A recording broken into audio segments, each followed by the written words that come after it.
हिंदुस्तान वो जमीन जो सदियों से राजवारों, मंदिरों और जंगों का मंजर रही, मगर वक्त का पैमाना बदलने वाला था।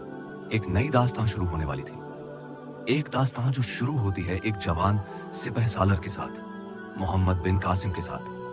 8वीं सदी का हिंदुस्तान टुकड़ों में बांटा हुआ था। पंजाब, सिंध, गुजरात, हर जगह अपना राजा, अपना कानून। हिंदू राजवाड़े अपने इलाकों में ताकतवर थे, मगर आम लोगों के लिए इंसाफ मुश्किल था। सिंध का राजा, राजा दाहिर, अपनी ताकत के बावजूद आम लोगों के दुख से दूर था। जुल्म अपनी इंतहा पर था और उस वक्त की गलियां गरीबों की चीखों से गूंज रही थी। समुंदर के पार अरब से एक सफर शुरू हुआ था। ताजिर लोग मलाबार और सिंध तक ट्रेड के लिए आते थे।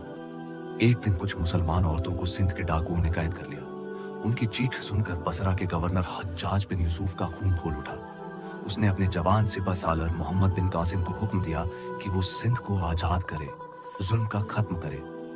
मोहम्मद बिन कासिम सिर्फ 17 साल का था, मगर उसके दिल में इस्लाम की रोशनी, इंसाफ का जुनून और जंग का जज्बा था।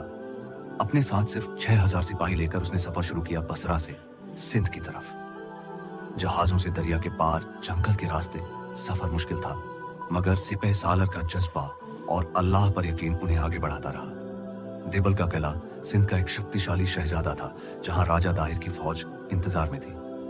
मोहम्मद बिन कासिम ने अपने सिपाहियों को हुक्म दिया, अल्लाह के नाम पर इंसाफ के लिए लड़ो।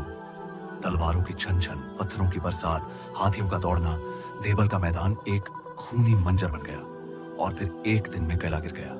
देबल में इस्लाम की पहली अजान दी गई और एक नया दौर हिंदुस्तान में शुरू हुआ। राजा दाहिर ने अपनी फौज के साथ मुकाबला किया।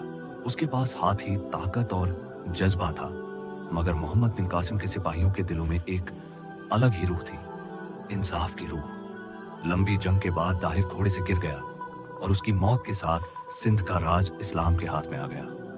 मोहम्मद बिन कासिम ने सिंध और मुल्तान पर अपना हुकूमत का निजाम कायम किया। मंदिरों को छेड़ा नहीं गया। हिंदू, बौद्ध, मुसलमान सबको बराबर का दर्जा दिया गया। जिज़्या का निजाम लगा, मगर मजहब पर कोई जोर नहीं। यही था असल इस्लाम का पैगाम, अमन, इंसाफ और बराबरी। सिर्फ 20 साल की जिंदगी, मगर मोहम्मद बिन कासिम ने हिंदुस्तान का नक्शा हमेशा के लिए बदल दिया। उसका नाम आज भी उन लोगों के लिए रोशनी का परचम है जो जुल्म के खिलाफ लड़ते हैं। और यही था हिंदुस्तान में पहली मुसलमान रियासत का आगाज। मगर कहानी यहीं खत्म नहीं होती। मोहम्मद बिन कासिम का खात्मा और उसके बाद महमूद गजनवी का दौर अगला किस्सा सुनाएगा तुम्हें। एपिसोड 2।